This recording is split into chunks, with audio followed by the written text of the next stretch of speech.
I'd like to welcome everyone to our Friend Health, uh, of healthy eating with our nutritionist and our own Andrea Williams. Next, our agenda is going to be, and of course, I am James Corbett. I'm one of the outreach coordinators here with Friend Health, and we're going to be talking about healthy eating with our nutritionist, Andrea Williams. As you can see, she has a lot of acronyms behind her name. A registered dietitian, a licensed dietitian, and a CDCES, which is a certified diabetes uh, educational specialist. We're going to have question and answers. We're going to have a raffle. And again, I'm going to make a closing remark. Next. I'm going to do a brief presentation about Friend Health. Friend Health is a federally qualified health center. We're on the south side of Chicago. All patients are welcome at Friend Health, regardless of their ability to pay. We accept Medicaid, Medicare, as well as commercial insurance. We also offer a sliding scale discount for uninsured or underinsured patients. And of course, eligibility is based on household size as well as annual income.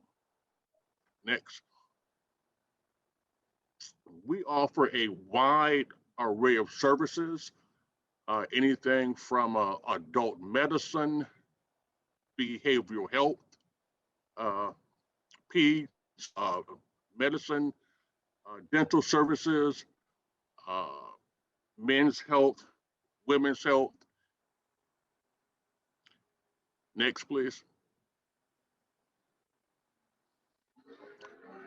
Speaking of our dental, we have a couple of locations.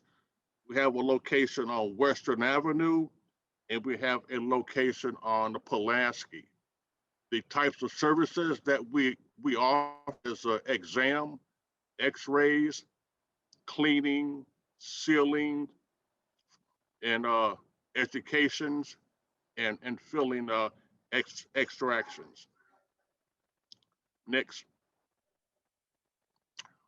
We have 7 locations. Ashland, of course, 4802 South Ashland, Cottage Grove, which is our main facility, 800 East 55th Street, Pulaski, 5635 South Pulaski, Western 5843 Southwestern, and we have a Woodlawn Clinic, 1522 East 63rd Street.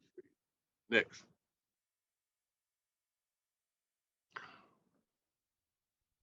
We have a behavioral health department, which focuses on integrated health services. Next.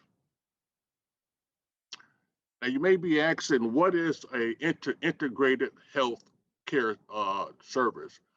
Integrated healthcare service or team provides active referrals for services that may be the result of substance use, misuse, and anxiety, sadness, or other behavioral health concerns. Next. We also partnered with a company called HRDA, and they have a intake at the department at 200 East 115th Street, and you can see their information is there, the phone number and email. Next. HRI is a subsidiary of Friend Health, which is a community behavioral health center that provides an array of prevention, intervention, and treatment health services to address various mental health, substance abuse, misuse, and community health concerns. They also provide 13 individual programs and services addressing, but are not limited to the following issues, such as sadness, anxiety, substance abuse, misuse and independence, uh, conduct disorder, medication management, and other serious mental health services. Next, please. Again, some of their locations is the Roseland Community Center, which is a triage center at 200 East 115th Street. They do have a family case management, which is at 8151 Southwestern Avenue. And of course, the case management addresses various issues like pregnancies and various other subjects, matters. Next.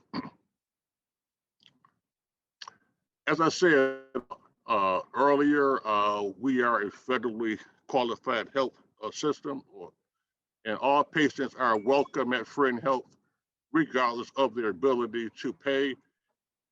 We accept Medicaid, managed care services plans are made available through the Affordable Health Care Act. We also offer a sliding scale, a discount for individuals who are uninsured, and to be eligible to see what benefits you are eligible for, you can sign up. You can sign up for our sliding fee. You must bring the following items in: a ID, proof of insurance, and address. Next. Again, I am James Corbett. I'm one of the outreach coordinators at Friend Health. You can find me at 5843 Western, and my coworker Conrad Gilbert, 1522 East 63rd Street. Next. All right. Well, it's at the time now where I'm going to introduce our speaker, Andrea Williams. Andrea is a licensed medical and registered nutritionist and dietitian. She focuses on nutritional education. So I'm going to introduce her now, present to others, Mrs. Andrea Williams. Well, thank you so much, James. Hello, everybody. I'm glad you all are here. I hope to be able to deliver in the time that we have together some information that will hopefully give you some ideas about how to improve, if that's necessary, how to improve the diet that you are currently following. And when I say diet, I'm not just meaning a diet to lose weight. A diet is what we eat, what you eat. And so I'm hoping that through having the tools that I'm going to share with you today, that you'll be able to unlock the secrets for healthier eating, should you choose to accept the information. So I'm going to suggest that if you have close by any packaged food, that you grab that food container, because I want you to look at that food label, okay? You might find that it's beneficial to have that as we're going through the presentation. Next slide, please. All right, so I'm gonna ask you, have you read any good food labels lately? And you're like, no, that's really boring. I don't want to read a food label, but I want to ask you these questions and think about why might it be beneficial for us to read some food labels? And guess what?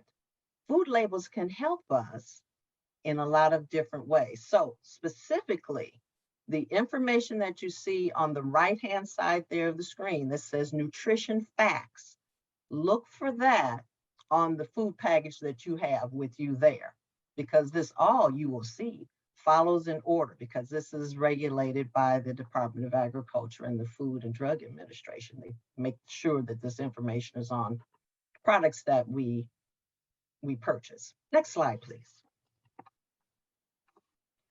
Okay, how can food labels help us? Well, they can help us by, if we use the information, helping us to decide what is a better food choice for me between the different brands of foods that there are.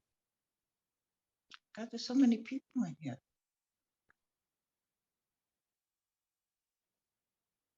For some reason, I got muted, so I'm gonna unmute myself. All right. Can you hear me? Wait a minute. Okay, cool. They can also help us by helping us to save money, and I'll show you that too, because you do get what you pay for, and you may not be paying for what you think you're getting. I'll show you that. It also can help us. The food label can also help us to, if we are following some type of special diet plan, some type of plan that's part of our therapy, for example, for high blood pressure, for high cholesterol, or for diabetes. The food label gives us information about the content, the nutrient content. When I say nutrients, things like fat, sodium, cholesterol, calories, carbohydrates, nutrients that are in those foods. Next slide, please.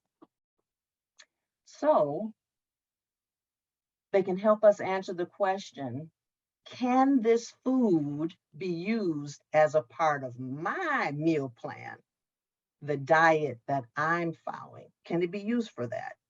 So what I'm hoping, as I said, is for you to be able to pick out some pointers here that you can use to find what's best for you.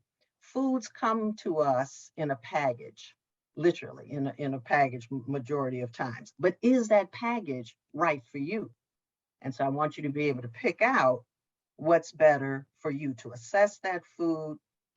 And most times we say, next slide, we say, all foods can fit. We can enjoy foods. All foods can fit, but sometimes we're trying to fit too many of these foods in that aren't really for us. And so I want you to be able to, through looking at the nutrient content, look at all this information here about carbohydrates, about calories, about fat and cholesterol, protein, portion size information, portion size, how much should I eat? Okay, vitamins and mineral content in the foods. That's what's all on that food label. That's what that information is there. And you want to begin to not only look just at calories. A lot of people tell me, I look at the calories. You don't want to just look at the calories. You want to look at what other nutrients are in the company of these calories that I'm eating. Is it a good combination for me or is it not? Okay. Next slide, please. So in looking at your food label that you have there, the first thing across the nutrition facts label as you're looking at it is going to guide you to the information about the amount of food that this food is talking about. At the top of the label, it tells you how many servings are, or sometimes it's on the side, but in that top section, it's going to list for you how much food, the amount of food that all that other information on that food label is about. Okay. So for example, it might say that the portion size is 2/3 of a cup. And when we're saying cups, or if you're seeing tablespoons or whatever, these are measuring cups and measuring spoons, not our spoon that comes out the cabinet drawer, not our cup that comes out the cabinet, but measuring devices. So a 1/2 cup at your house should be a 1/2 cup at my house if we're using the measuring device, okay? So all the information that's on that food label is about what's in that specific serving size amount, that portion. The information also at that top part of the label says servings per the container, the amount of servings, how many 2/3 cups or 1/2 cups or whatever the serving size are you going to get out of that container of food that you've purchased, okay? So if something were to say on it, 2 servings in the container, and maybe you paid $5 for it, whatever it is, but over there, the serving in another brand of food is a whole cup and it's $3, you've overpaid because it's giving you a whole cup as a serving of it, whereas you got a whole cup over here for $5. So this is how I was saying it can help you save money. You've got to compare the amounts per serving and also, what you're paying for each per serving cost. That's important for you to know. Then, of course, the information that's included in that section is the calorie information. How many calories are in that one serving that's there? Bonus, if something has 20 calories or less in a serving, it's a free food. So that lets you know something. Next slide. Okay. The next section of the food label, the second key for the information here, is the nutrient detail. And every label follows the same thing because, again, it's mandated. So the first section of the nutrient detail, you'll notice at the top there, it says total fat. That is the total amount of fat, and as my notes say on there, measured in grams. Now, a gram is a unit of measure that's smaller than our pounds and ounces, but it's what we measure food stuffs in, grams.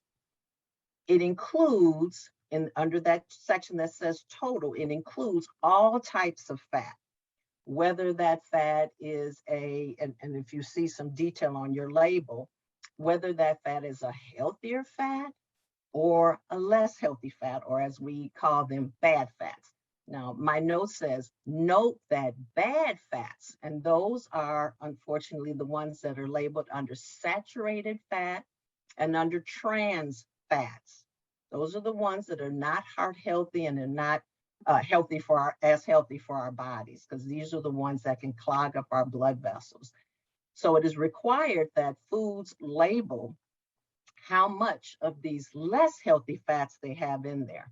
So you might notice on a label, for example, the one that was on this screen when we first started, for example, it has a total of 8 G, and the G stands for grams, 8 grams of fat. And then if you look at the detail that's underneath that, which is the amount of saturated fat and the amount of trans fat, there was 1 gram of saturated fat. So one of the 8 total grams of the fat is a less healthy fat. So that means the 7 other grams of fat in that food are healthier. Yay. They could be monounsaturated, they could be polyunsaturated. They are unsaturated fats, and those are healthier for our bodies. We still have to watch how much we eat of them, but they're healthier for our bodies.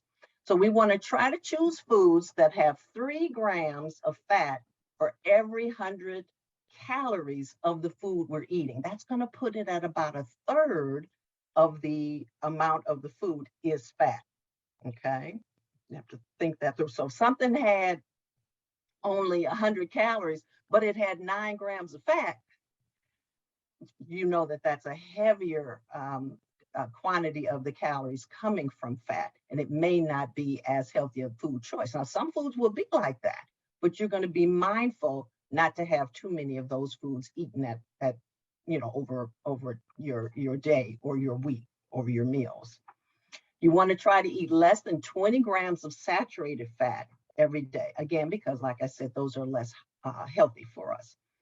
Cholesterol is the next thing that falls right under fat, and they're close together because we kind of lump them together in the healthcare world. Cholesterol comes from animal sources of food, and we want to try to stay at less than 300 milligrams per day. So on the label that's included as a part of this presentation, it had 0 milligrams of cholesterol. So that indicates this did not have anything with an animal source inside of it. Okay, so you look out for your animal foods to find out how much cholesterol you're getting. Okay, next slide, please.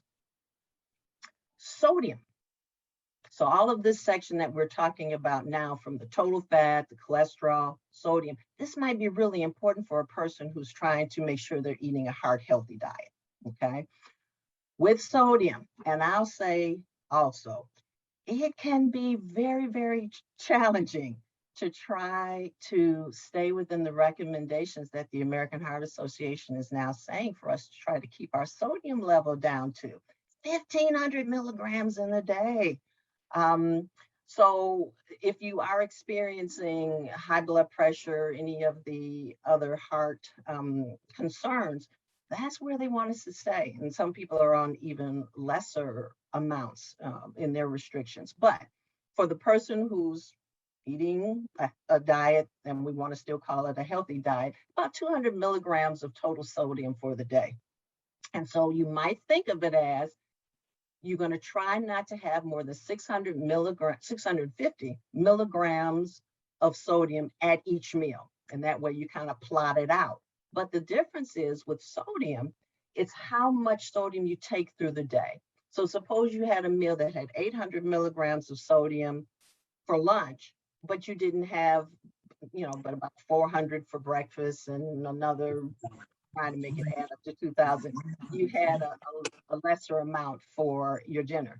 And as long as the total amount is coming in around that 2,000 milligram per day level, then you're still in good shape because that balances out. So with sodium, that can be an advantage because you can balance out the whole day. So you want to compare using your food labels to see which food gives you the least amount of.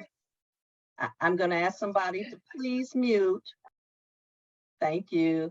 You want to compare food labels to find out which product gives you the best taste, because it is about taste. We want the food to taste good, but where you can get the lowest amount of sodium, and then you can use your spices and herbs and other flavorings to create the most acceptable flavor so that you can enjoy your foods. Next slide, please. The next section goes into the total amount of carbohydrate that's in your serving of whatever food it is. And so you see up there, the abbreviation that we use for carbohydrate is CHO. That's what that CHO is on there. Again, carbohydrate is measured in grams. This includes added and naturally occurring sugars, starches, sugar alcohols, and fiber. So in the total carbohydrate, if you are looking at a food and you're concerned about carbohydrate, you want to look at the total grams. Don't go in and pick, unless this is what you're trying to do, don't go in and pick specifically, a certain number, like, okay, oh boy, it has 12 grams of total sugar. Now that could be on my food label that's included in the presentation. That can be important to you too. Total amount of sugar. But if you're a person that is trying to watch your carbohydrate for whatever reason, this could be a person experiencing diabetes, you want to look at the total. That's why it says there, always look at the total amount of carbohydrate, because we have to count all of that and the effect of that on your blood sugars. Okay, so total amount of carbohydrate. But yeah, do look at the added sugars. Maybe you can find between, again, comparing different food labels, ketchup here versus ketchup in this hand, Heinz versus Hunt's. I hope that's legal for me to say, but brand A and brand B.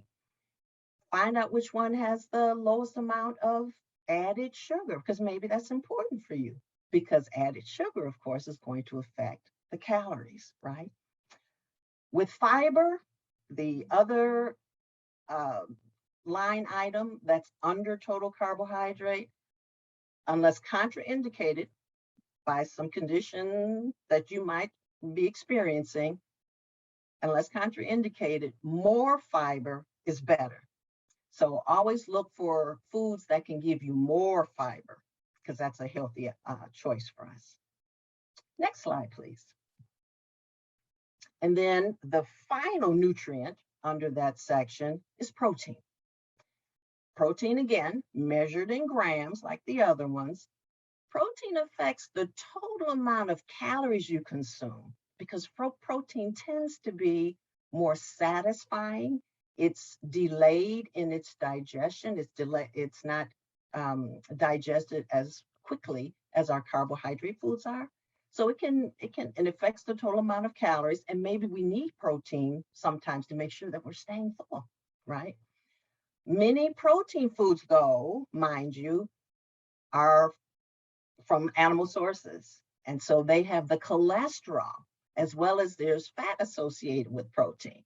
So not only do we have to be mindful of how much fat we're eating, getting from that food, but also how much cholesterol we might be getting. So we want to watch out for protein foods. And then we want to try to pick the lower fat choices if we can, when we're picking our protein food. So, all right, I'm going to tell you, skin on chicken, that's where the fat is, right? And everybody's, I hear it through the muted Zoom here. You're saying, but that's the best part.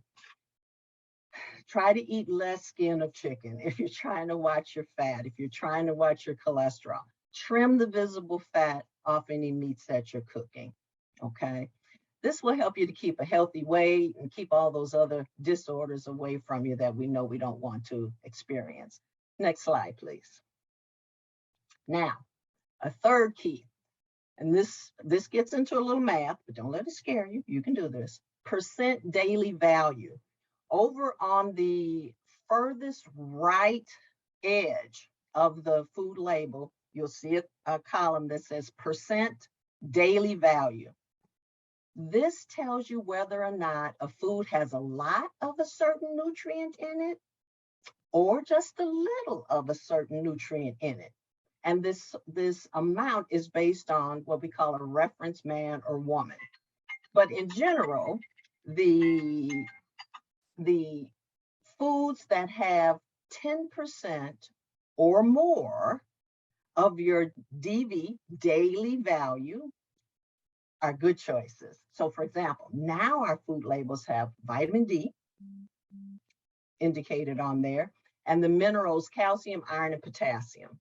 So we want our foods to give us. Remember I said we want to select the calories in the foods, foods with calories, but they should have good stuff associated with it. Give us what our body needs more of, right?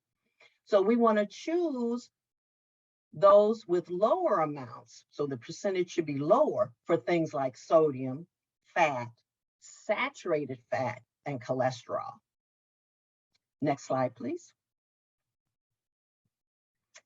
The percentage daily value information, as I said, is based on something called a reference man and a reference woman. And this reference man and reference woman, they are consuming a 2,000 calorie a day level of food intake. And you may or may not need 2,000 calories a day. Depends on you and what's happening in your body. But what you can still use that percent daily value for is to see if the food is higher in the good stuff, by the percentage, if that percentage is higher, or if it's lower in the bad stuff. And then that way it's helping you to see if that choice is something that can be worked in for you. Remember now, calories. Calories are the amount of energy, what keeps us living. We have to have fuel in our body. Calories are the sources for that energy. And calories come from those three nutrients I named: carbohydrate, protein, and fat. And as you see on my slide there, fat supplies more than twice the calories. We get 9 calories per gram of fat. For every gram of fat, there's 9 calories in it. For every gram of carbohydrate and protein, we're only getting 4 calories. Okay, but that's not to say we don't need some fat and that we do need some fat, and we need to make sure it's healthier fat and that we're managing how much of it we're getting. We need some carbohydrate. We need some protein. We just want to make sure we're getting the right amounts for our bodies. Next slide. Key number 4. This part is really important too. It's not on my food label that's here, but I hope on the whatever you're looking at home, the food you're looking at, the ingredients section. Knowing what's in our food is very important. It's very important for you to make decisions based on knowing what's in the food you're purchasing. The ingredients sections tells us what's in there. The ingredients are listed in descending order. So what that means is the first item after the word ingredients tells you what's in that can or in that package the most. So for example, if you had a can of string beans, and suppose on one can of string beans, the ingredient says water, string beans. But on the next can, it says string beans, water. Think about that. So if the ingredients are listed in descending order by weight, the can that has water, string beans, it's telling you, I got more water in here than I have string beans. So that means you're paying for more water than you are string beans. And I don't think we want to do that. We're buying the string beans. So we want to make sure the ingredients has in it what we're purchasing, what we're setting out for to buy. So this is how I was saying it can save us money. So look at those labels and make sure the thing that it could say peaches and water. Suppose it said that. That means there's more peaches in there than there is water. But if it said water, then peaches, you don't want that one. Okay, so be careful. Look at your ingredients. The ingredient label can also help you to figure out if something's in that. Suppose you had an allergy. Suppose you have a food allergy, a peanut allergy, or some other kind of allergy. So the ingredients help you to know if you should purchase that food. Also for religious reasons, certain people avoid certain ingredients in foods. So reading that label can help them to make sure that they're adhering to their dietary recommendations. Next slide, please. Understanding, this can be confusing sometimes. Understand that marketers of food products, they know how to make you want to go buy their food. They're going to sling some words out there and say, I remember something I saw on a pack of, yes, I'm old school, lemon heads. And when the big thing was about being low fat for heart health, lemon head candy put on the box, low fat. Now, lemon head didn't have fat in lemon heads, but there was a whole bunch of sugar in lemon heads. But they were using marketing to try to tell people, hey, we're low fat, so you should buy our candy. Not always the best thing. But when you see these different terms on the label, they are regulated by, as I said, Food and Drug and U.S. Department of Agriculture. So something that says it's free or no on the label means there's very little of whatever that thing is on there, like fat-free or whatever. There's an insignificant amount of it, sodium-free, calorie-free, things like that. Be careful though, big word for, a big caution rather for my folks who are trying to eat a plan for managing their blood sugar. Sugar-free does not mean carbohydrate-free. Okay, you still have to look at the total carbohydrate on there. All that means is under that, remember the breakout section under carbohydrate, there was fiber. And remember, there's starches in there and there's sugars in there. So when something says sugar-free, it just means it didn't have sugar, but it still may have carbohydrate. It still may have starch. So we still have to count that in the meal plan for a person who's managing their blood sugars. If they're watching, if they're trying to watch how much total carbohydrate, they're getting a clearer picture. So when something says it has reduced something, reduced fat, reduced sodium, that means it's 25% less per serving of whatever that reduction is versus the compared food. So maybe their lower sodium, the reduced sodium brand has 25% less sodium than their regular version of that food. And that may or may not be enough for you. You need to understand that so that you can, again, look on that food label and look at those milligrams of sodium to make sure it's what you think you're getting. If something says light, L-I-G-H-T, or L-I-T-E, that's a third of the calories or a half of the fat of the original product. So again, the best way to check that out, don't be fooled by the words, look at the grams, look at the milligrams that are on the food label. Next slide, please. So some other keys, some other information that you can get off of a food label. In order for a food to have a health claim, it is supposed to be approved by the Food and Drug Administration. So some foods, for example, like oatmeal or Cheerios, you'll see on there that it says it's a good way to lower your cholesterol by eating this food. And so that's a health benefit. Some foods might say that they're a good source of a vitamin A or D or whatever. And so those are regulated. So you can have some faith that they're telling the truth there.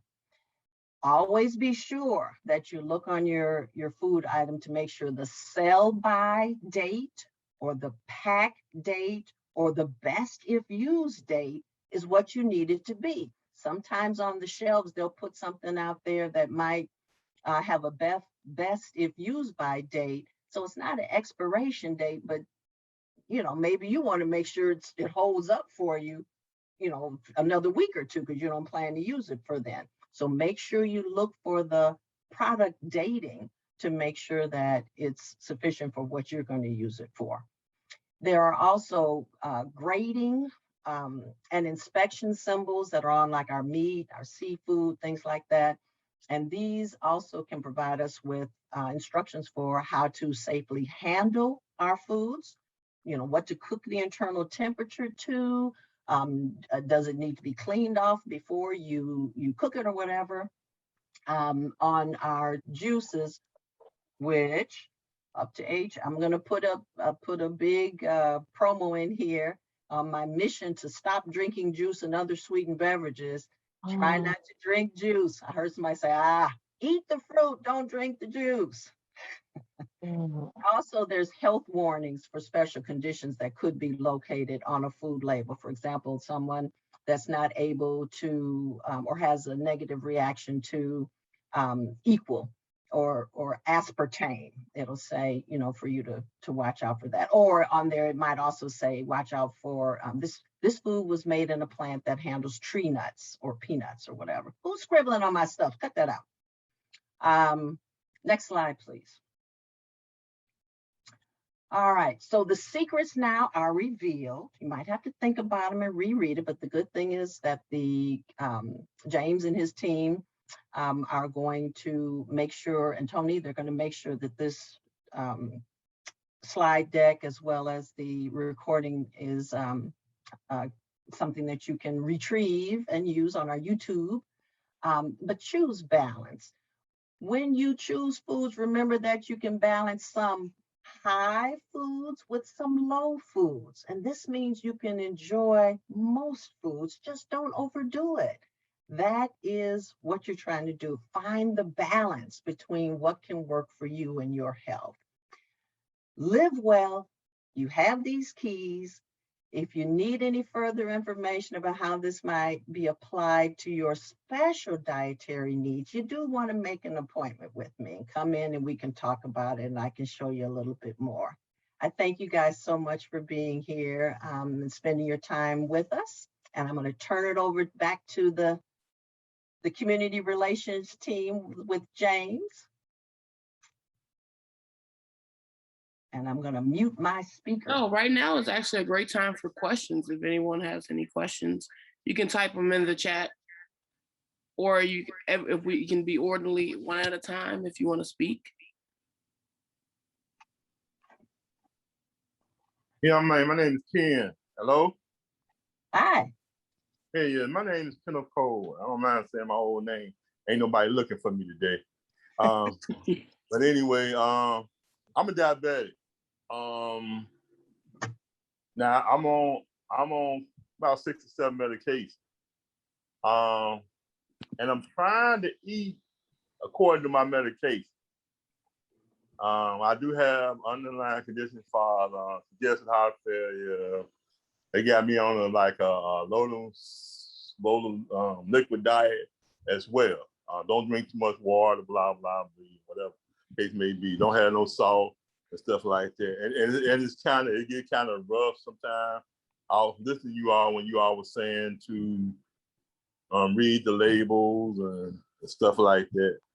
And it's kind of like got to me. I didn't understand it at first. I just seen about 3 nutritionists, and they told me stop looking at it as a way of diet. I mean, stop looking at it as a diet, and in your case, looking at it as a way of life. And so I guess my question is how do I eat right when it comes down to this medication that I'm on? Maybe I need to really get back into this nutritionist thing. How do I eat with the medication I'm on? I don't cook. I don't cook too much on the stove. I boil and bake my food now. Ken, it sounds like to me, are you a patient here at Friend? I was. Not now, but I was a patient there. I was a while back. What I would recommend that you do, Ken, since this is really, really specific to you and your needs, when you talk about medications, I'd have to look at those things, but you can still make an appointment. Call up here. You can make an appointment with me, bring those medications in a bag so I can look at them. And then we can talk about that a little bit more specifically, because there may be some things I'm not, aware of if I don't take a look at that and get to spend more time with you to understand that. Okay. Yes, I'm with the Woodline. I was with the I was on Western, but now I'm with the last clinic I was there was at the Woodline clinic. I stay over here by the Woodline clinic now. Okay, well, make that appointment. Call in, make that appointment. I'm happy to see you. All right, and thank you all. I haven't gotten a lot out of a little 30 minutes there. Thank you. Oh. Hello? I have a question. Someone in the chat had a question about intermittent fasting.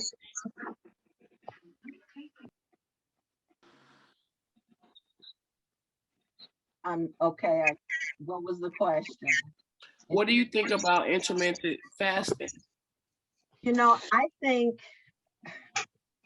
I think a healthy eating pattern, and when I'm saying healthy eating pattern, it includes many times the reminder to us that we are not supposed to be eating machines 24/7. And what intermittent fasting is about is allowing our gut and our body to not be on food, allowing it to be emptied out, let it process all that stuff that's in there, have some downtime so it can come back to work for us the next day. Now, before we called it intermittent fasting, it used to be when we were younger, many of us, we had breakfast before we went to school, whatever that breakfast was. We ate something when we got up. About 4 hours or so later, we had something called lunch. And then about 4 or 5 hours after that, well, maybe in between that lunch and dinner, because we were kids, we might have had a little snack because maybe dinner wasn't going to be ready till later, right? We'd have dinner and then you got out of the kitchen. Don't come back in here after I've cleaned up this kitchen and ask me for no more food. You all might have heard that in your households. And that's the same thing. The intermittent fasting is saying, eat in a certain window of time and then stop eating. Now it's okay to drink some water, but stop eating. Let your gut have a rest. Let it do what it needs to do. Stop putting food in our mouths all the time. That's what I think about intermittent fasting, is that we're going back to that. They're calling it intermittent fasting, but just you pick a window of time. Some people pick an 8 or 10 hour time. I'm going to eat my meals during this time, then I'm going to stop. Instead of going to bed with a whole bunch of food on our stomach or getting up in the middle of the night and eating. What's going on? So that's what I think about that. And one more question in the chat, and then we can go to another live person. Is there any truth to your blood type having an effect on the food you cannot eat? If so, how would you find out about those foods or items? You know, there is, there's information that we can get. Oh, so much good science happens. The technology has happened to allow us to learn about our own health and our own bodies. And this is how, just as a simple example, you know, there are blood tests that can show if you're allergic to certain things, if you're allergic to shellfish, if you're allergic to eggs or whatever. So yes, there's a lot of information in the blood. So from that perspective of knowing what's best for you, as far as are you allergic to stuff, or is there something that you're not processing? So that's individualized. But as far as my understanding, and I've not looked, I can't remember, maybe a few years ago, I looked up kind of that eat right for your type information. It hasn't been substantiated. But I do think it is important for us to understand as much as we can about our body. And again, that's more of an individualized thing. But as far as saying that you be this type, then you have to do these things, that has not been substantiated. Okay, we'll go to one live question. I Looks have- like okay. Alberta I have a question.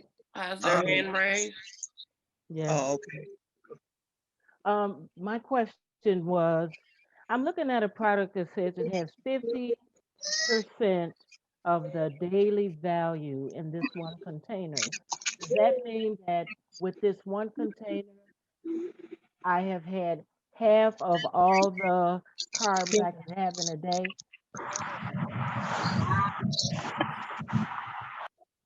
You're saying it's, now remember, if it's the percent daily value, that is the reference man or woman. Remember, that's a 2,000 calorie diet. So what it's saying is that if you eat that amount at the top of that, half cup, tablespoon, whatever it says, for that person, for that person who consumes a 2,000 calorie diet, then having that amount gives them 50% of the carbohydrate that they need for the day. For the entire day. And if I were to have, I've not done this, but if I were to have 2 containers, this is some tea.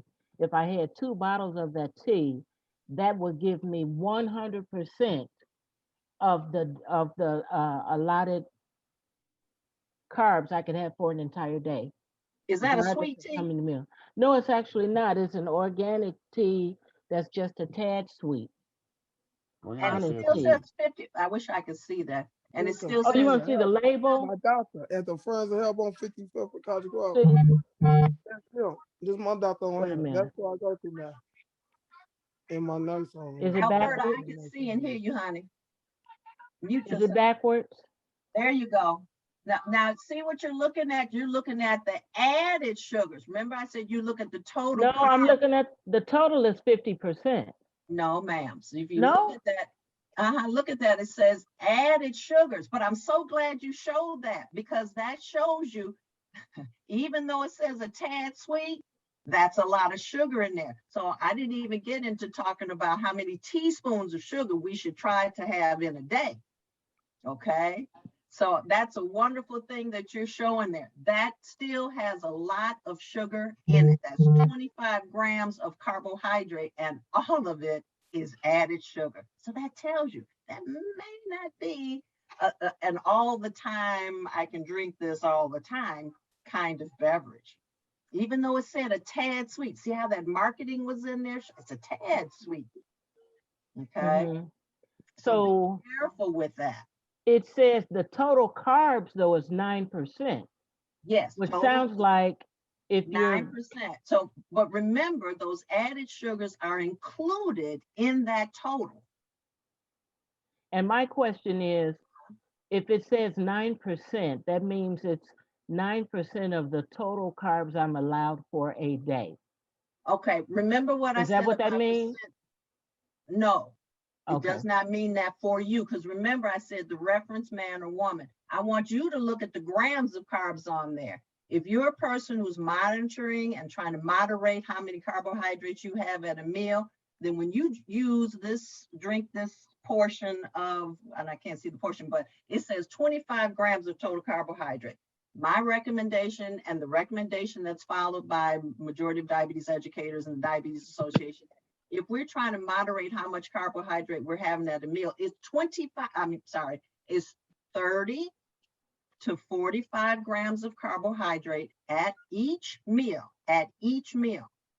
So if you think about it, drinking that is going to give you almost all the carbohydrate, 25 of your 30 to 45 grams of carbohydrate just from drinking that.